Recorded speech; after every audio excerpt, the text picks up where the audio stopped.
नमस्ते. मी विठ्ठल नारायण आपले रोहित बाळे. काल दीपक भाऊंना फोन झाला की आज विगन या साईडला याच्यावर आहेत. आमचा कार्यक्रम आज रावणगाव शेजारी नंदादेवी तिथे कार्यक्रम होता. तर येता येता आम्ही त्यांची गाठ घेतली. गेल्या आठवड्यात आमच्या जो तमाशा मंडळावर जो हल्ला झाला त्या हल्ल्याच्या प्रकरणी भाऊंनी एक बाईट दिली. त्यांनी खरोखर त्यांनी कलावंतांची जी आहे ती भावना मांडली गेली. त्याच्या माझी एक इच्छा होती भावना एक भेटायची.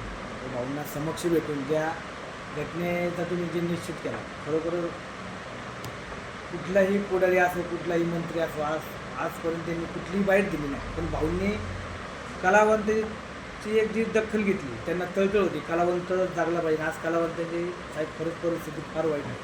कलावंत आज रात्रंदिवस त्याच्या कलेसाठी झटत असतो. लोकांना हसवण्यासाठी तो प्रयत्न करत असतो. आज रसिक आहे थोडंसं वेगळ्या वळणावर गेलेले त्याच्यामुळे कला थोडी लोक पाऊस चाललेली आहे. तर तरी पण आज भाऊंनी ती काल बाईट दिली ती अतिशय सुंदर दिली. किंवा कलाकारांसाठी एक तळमळ होती त्यांची. आणि जो हल्ला झाला राष्ट्रपती सुवर्णपदक विजेते विठाबाई नारायण या तमाशा मंडळ हल्ला झाला. आमच्या आजींना राष्ट्रपती पारितोषिक मिळालं. पण आज काही लोकांनी त्याची काही दखल नाही घेतली. त्यांना काही वाटत नाही त्या गोष्टीचा. आज एवढ्या मोठ्या तमाशा मंडळ हल्ला झाला कुठलीही गोष्ट त्यांनी. पण आम्ही जे वेळेस आमचे व्यवस्थापक आहेत राम चौधरी त्यांनी त्यांना फोन केला. आज आठवडा झाला तमाशा मंडळामध्ये हल्ला झालेला आहे.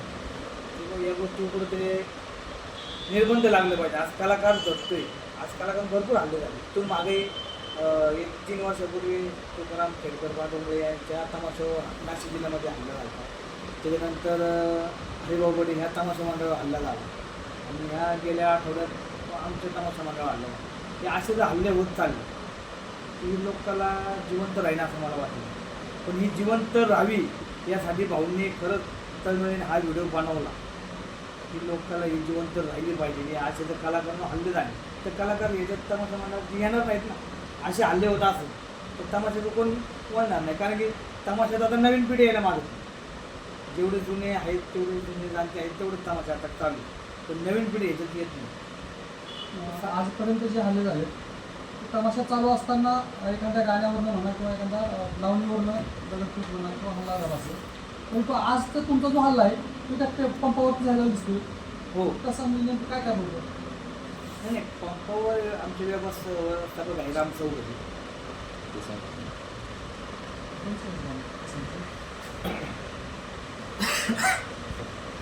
काय झाली ती सुरुवात नेमकं कसं कशा कारण काय होतं? कारण असं काहीच नव्हतं की आम्ही एका गावातला कार्यक्रम सकाळी करून हाजरी करून आम्ही बाहेर आलो आणि रोजच्या रुटीनप्रमाणेच आम्ही पेट्रोल पंपावरती गाड्या घेतल्या. डिझेल सगळं भरणं चालू होतं. जसं गाडीमध्ये डिझेल टाकलं जाईल ते बाहेर रोडवरती येत होत्या. आणि एका सर्व्हिस रोडलाच आपण त्या गाडी लाईनला लावलेल्या होत्या. आणि मी तिथं डिझेलचे पैसे मी देत होतो. शेवटची गाडी 5 जागून बाहेर पडलेली होती. समोरून 2 जण आले. 2 गाड्या आल्या त्याच्यावरती 6 जण बसले होते तरी. आणि आल्यानंतर बाजूला रस्ता असताना सुद्धा तरी गाडीच्या आडवे तरी गाडी उभी केली त्यांची मोटरसायकल. आणि आमच्या ड्रायव्हरला म्हणाले तू गाडी पाठीमागे घे. आता 10 टायर गाडी पाठीमागं गाडी आहेत. तो गाडी पाठीमागं ह्याला काय सगळ्यांना म्हणलं की भाऊ तू बाजूला घे. ह्याच्यावरच शाब्दिक वातावरण तापलं आणि त्याने डायरेक्ट उठून त्या ड्रायव्हरला मारायला सुरुवात केली. आपल्या गाडीमध्ये काही मुली होत्या काही महिला होत्या. हे ती गाडी होती ते कार्यक्रमाच्या साहित्याची होती. त्यानंतर आमच्या पोराने त्यांना खाली उतरवलं तर ते उतरायला तयार नाही तर त्या पोरांनाच मारायला लागले. आणि ज्यावेळी मग ते जास्त त्याला खाली ओढलं. खाली ओढल्यानंतर त्यांनी डायरेक्ट गावाकडे फोन केला. आणि त्यानंतर कमीत कमी त्यांचे गावातले 50 जण आले. सगळे दारू पिऊन होते. आले ते सगळं आमच्या त्या लेबर लोकांना मारायला सुरुवात केली. मग ते लेबरना मारतात म्हणून नाही आमच्या महिला तिथं उतरल्या बाबा मारू नका माफ करा आम्हाला काय चुकी झाली असते माफ करा. चुकी नसताना सुद्धा आम्ही पाया पडत होतो. पण त्याने ते ऐकण्याची मनस्थिती नव्हते. जे हाताला लागेल त्याने ते मारत होते. महिला ज्यावेळी अडवाय गेल्या तर त्यांचे कपडे फाडले. नको त्या ठिकाणी ते हात लावण्याचा प्रयत्न केला. प्रशासनाने या ठिकाणी एका दखल घेतली नाही का? प्रशासन त्या दिवशी आम्ही 7 वाजेपर्यंत आम्ही पोलीस स्टेशनमध्ये होतो. लवकर FIR नोंद होत नव्हती. मग त्याच्यानंतर मग 6-7 वाजता FIR नोंदवली गेली. मेडिकल केलं गेलं प्रत्येकाचं. आणि नंतर मग संध्याकाळी 7 वाजता त्यातले काही आरोपींना 4-5 आरोपींना पकडून त्याने आणलं आणि दुसऱ्या दिवशी ज्यावेळी माननीय कोर्टासमोर हजर केल्यानंतर त्यांना PC वगैरे 4 दिवसाची PC मिळाली. आणि आता बाकीची प्रोसेस आता चालू आहे त्यांची, कायदेशीर लढाई आमची चालू तुम्ही आहे. कलावंत म्हणून गावोगावी ज्यावेळेस जाता हा. त्यावेळेस तुमचं कोणाची वैर्य नसतं किंवा कोणाची दुश्मनी नसते. तुम्ही एक समाजाला हसवण्यासाठी, समाजाचं मनोरंजन करण्यासाठी तिथे गेलेला असतात. तुमचा कुणीही दुश्मन नसतो, तरी देखील तुमच्यावरती हल्ला होतो. तुमच्या गाडीचं नाव वाचलं असेल त्यांनी, तरी देखील हल्ला झाला. कसं बघताय? हीच खंत वाटते की आज तमाशाचं नाव वरती प्रत्येक गाडीवरती लिहिलं असतं की प्रत्येकाने ओळखून यावं की बाबा गाडी तमाशाची आहे. परंतु तमाशाची गाडी बघण्यात आज बघण्याचा दृष्टिकोन असा झाला आहे की मुली म्हटलं, तमाशाच्या मुली म्हटलं की उपभोगण्याचं साधनच असावं असं प्रत्येकाला वाटत असतं. त्यांना हे वाटत नाही की ही माझ्या आईसारखीच आई असेल किंवा माझ्या बहिणीसारखी बहीण असेल असं त्यांना वाटत नाही. ज्यावेळी कार्यक्रम चालू असतो मुलींच्या गालावरती हसू होतं, डोळ्यामध्ये अश्रू असतात, पण फक्त रसिकासाठी की नाही ते समोरचे की नाही अश्लील चाळे केले जातात, खालून खडे मारले जातात. सगळे काय कलाकार सहन करत असतो. कुठल्या गावातली घटना, कुठं घडलं होतं? आता ही जी घटना घडली तिथं आपला कार्यक्रम पण नव्हता. कार्यक्रम करून दुसऱ्या गावी आम्ही जात होतो.